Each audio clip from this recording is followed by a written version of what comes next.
A woman is like a mutilated man, Aristotle once declared, his words a jagged blade slicing through the myths we've woven around love.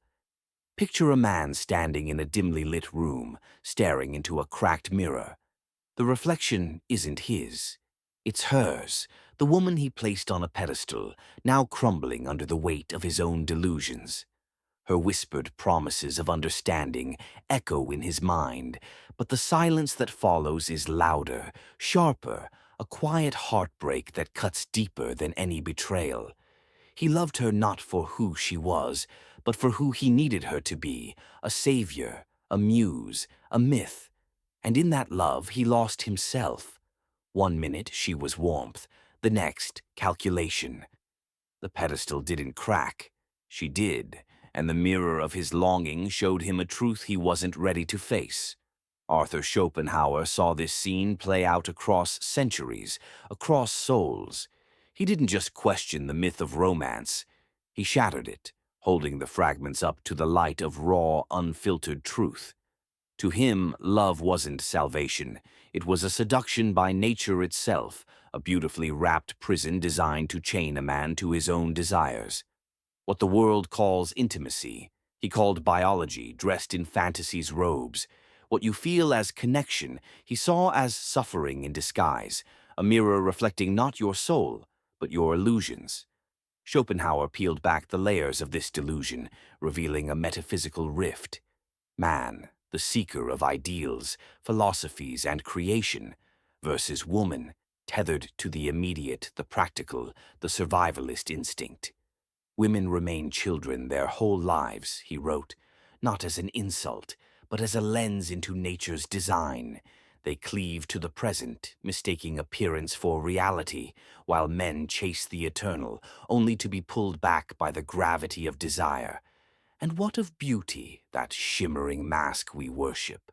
Schopenhauer called it a trap, a biological bait meant to disarm a man's judgment, to pull him from his pursuits, and chain him to his urges. It's a weapon, subtle but devastating, reflecting not truth, but the illusion of perfection. Picture a man, a warrior of principle, standing at the edge of a battlefield he's conquered, his trembling hand reaching for her smile, a smile that promises warmth but delivers control. He doesn't see the chains tightening with each touch, doesn't hear the echo of his own dreams fading in the distance. Here on dark Psyphoria, we don't look away. We see what hurts, and what hides behind it. Will you dare to look into the mirror Schopenhauer holds up, to see the chains you've forged in the name of love? Subscribe to Dark Psyphoria, not for noise, but for the voice you've ignored too long, your own. The mirror of beauty isn't a gift. It's a weapon, reflecting what you want to see while hiding the chains it's forging. Schopenhauer saw through its shimmer, calling it a biological bait designed to seduce, to disarm, to capture. Time and again, men who shaped history, builders of empires, shapers of thought, have crumbled not under the weight of armies, but under the illusion reflected in a woman's gaze. Their leverage isn't in the battlefield, but in the bedroom, the household, the very desires of men. Where men built the world, women shaped the men who built it, through charm, through need, through the slow erosion of sovereignty. What seemed soft was control. What felt like love was need. Have you ever mistaken obedience for intimacy? Did she change, or did she just stop pretending? Society calls it love, dresses it in poetry, sanctifies it with vows. But Schopenhauer saw it for what it is, a transaction, a biological imperative cloaked in illusion. Love isn't the meeting of souls. It's a trick of the will to life, acting blindly to ensure the species survives. It doesn't care about your peace, your happiness, your dreams. It only cares that you reproduce. And to achieve that, it whispers fantasies into your heart, shows you illusions in the mirror of her eyes. It tells you she's different, that this time it's real. Nietzsche warned, that which is done out of love always takes place beyond good and evil. But what if love itself is the blindfold, chaining you to a destiny you never chose? Biologically, love is a survival mechanism, a dance of hormones and instincts that pulls you into her orbit. Psychologically, it's a mirror of your own wounds, reflecting the abandonment you fear, the validation you crave. Spiritually, it's a false god, promising salvation but delivering dependence. Schopenhauer saw marriage as the final act in this tragedy, a legally binding illusion, a contract signed with hope but paid in regret. Picture a man walking down a cold hallway, the echo of his footsteps drowned by the weight of his vows, the chains of duty tightening with each step. He thought he was building a home, but he was forging his own prison. Marriage, Schopenhauer argued, isn't about love. It's a biological strategy, a trap set by nature to ensure reproduction. The man, blinded by emotion, becomes a beast of burden, working, sacrificing, bending his will not for glory, but to sustain a structure that leaves him empty. The silence after the wedding bells isn't empty, it's surgical, cutting away the freedom he once knew. When the beauty fades, when the enchantment wears off, what remains? Resentment, silence, a quiet disillusionment. Picture him staring into a cracked mirror, the laughter of yesterday a faint echo, his hands trembling as he realizes the years have slipped through them, leaving only chains where his dreams once burned. Schopenhauer saw women not as villains, but as unconscious agents of nature's design, their aim not malice but survival, for themselves, for their offspring. To achieve this, they developed a superior skill set: emotional influence, persuasion, cunning, intuition. It's an emotional battlefield where men lose, not because they're weaker, but because they're unaware. They fight with logic in a realm ruled by instinct, reason where they should resist. Men become pawns in this dance, building houses that are no longer theirs, striving in careers only to hand over the fruits, dreaming only to see their dreams diluted by obligation. And all the while they convince themselves this is fulfillment, that the sacrifice is noble. But beneath it there's a knowing ache, a fire that no longer burns, a voice they no longer hear, a version of themselves buried under layers of compromise. Jung wrote, "Until you make the unconscious conscious, it will direct your life and you will call it fate."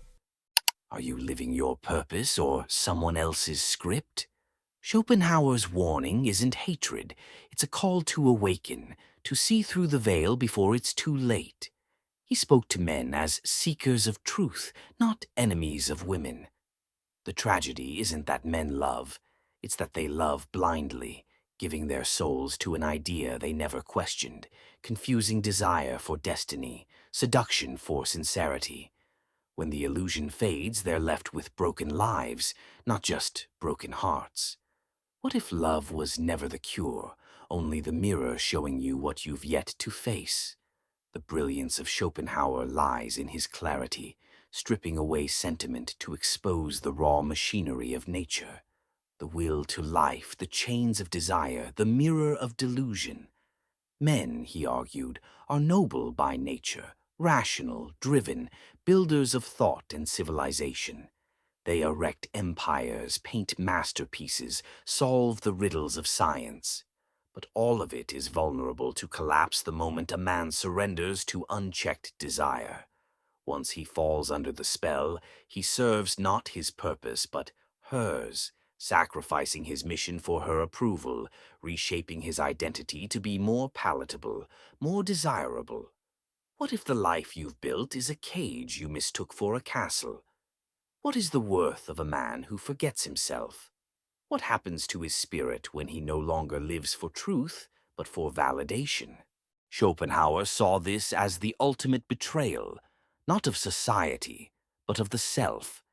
Men aren't broken by hardship, war, or poverty, but by the illusion of love, by the soft poison of dependency. Women hold power not through force, but through need, presence, charm, silence. They don't demand obedience. Men offer it.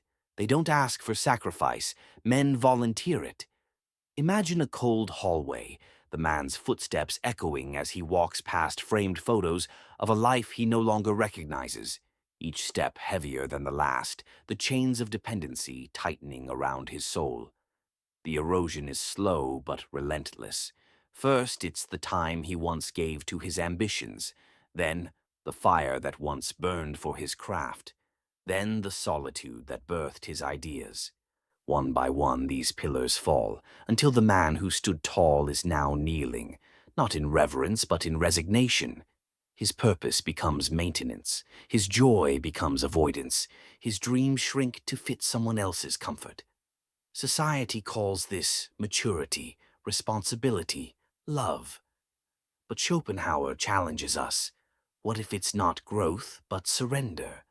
What if the man who gives up his fire isn't evolving, but fading? The truly awakened man sees beyond these illusions. He doesn't hate women. He understands their nature. He doesn't reject love, but sees it for what it is, a force to be respected, not worshipped. Longing pulls like a tide, but sovereignty is the rock that stands unmoved, rooted in the truth of who you are.